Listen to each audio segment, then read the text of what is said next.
ఇప్పటికి నేను మీరందరూ చూస్తే 40 ఏళ్లుగా ఎమ్మెల్యేగా ఉన్నాను. మళ్ళీ ఈసారి అయితే 45 సంవత్సరాలు ఎమ్మెల్యేగా ఉంటాను. ఈ రాష్ట్రంలో 14 ఏళ్లు ముఖ్యమంత్రిగా ఉన్నాను. 15 ఏళ్లు ప్రతిపక్ష నాయకుడిగా ఉన్నాను. కానీ ఇలాంటి పనికి మాలిన దద్దమని నా జీవితంలో ఎప్పుడూ చూడలేదు. గౌరవం లేని వ్యక్తి, పూర్తిగా అవినీతి పరుడు. తమ్ముళ్ళు నేను అడుగుతున్నా, ఆముదాల వలసని ఊట్ చేశాడా లేదా ఈ తమ్మినేని? చేశాడంటే గట్టిగా చెప్పండి, కూడా చెప్పండి అవునని. కడాని ఏ పని జరగాలన్నా ఆయన ఇంట్లో వాళ్ళకు కూడా బంగారు కానుకలు సమర్పిస్తేనే ఆ ఇంట్లో దేవతలు కనికరిస్తాయి. అవునా కాదా తమ్ముళ్ళు?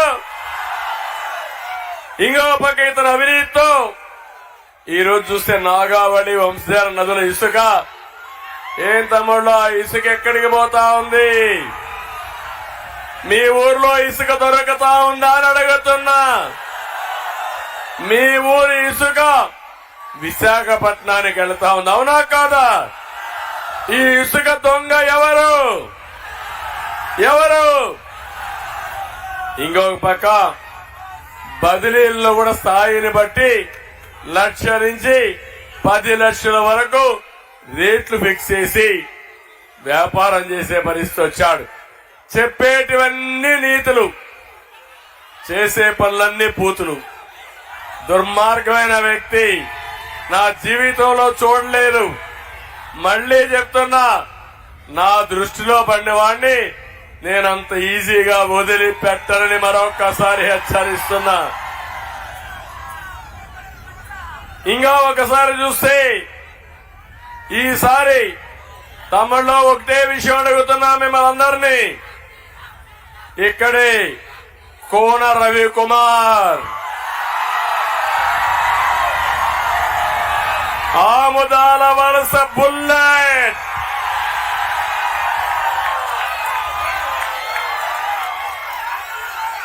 అందరూ సిద్ధంగా ఉన్నారా? మిమ్మల్ని చూశాను, నాకే కళ్ళు తిరుగుతున్నాయి మిమ్మల్ని చూస్తా ఉంటే. అంతమంది కనబడుస్తున్నారు ఇక్కడ. 45 ఏళ్లుగా చాలా సార్లు వచ్చాను ఆముదాల వలసకి, ఎప్పుడూ చూడని స్పందన. దీనికి కారణం ప్రభుత్వ వ్యతిరేకత, అవునా కాదా?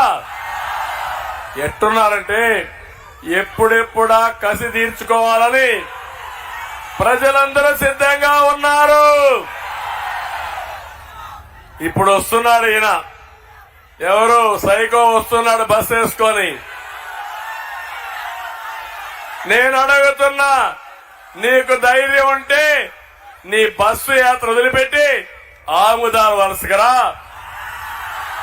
పబ్లిక్ మీటింగ్ పెడతాం, ప్రజలు అడిగే ప్రశ్నలకు సమాధానం చెప్పు, ఆ తర్వాత ఓటు అడగమని చెప్తున్నా. వాస్తవనా కదా తమ్ముళ్ళు అడుగుతున్నా. బిర్యానీ పెట్టి హాఫ్ బాటిల్ లిక్కర్ ఇచ్చి 500 రూపాయలు డబ్బులు ఇచ్చి మనుషులు దొరకొస్తే ఓట్లు వేస్తారా తమ్ముళ్ళు? ఓట్లు పడతాయా అని అడుగుతున్నా. కాదు, రివర్స్ అవుతుంది. అదే ఈరోజు జరుగుతా ఉంది. నేను అడుగుతున్నా, ఈ సైకో ముఖ్యమంత్రిని ఉత్తరాంధ్రకు వచ్చావు, ఈ ఉత్తరాంధ్రకు ఏమి చేశావో సమాధానం చెప్పమని క్వశ్చన్ చేస్తున్నా.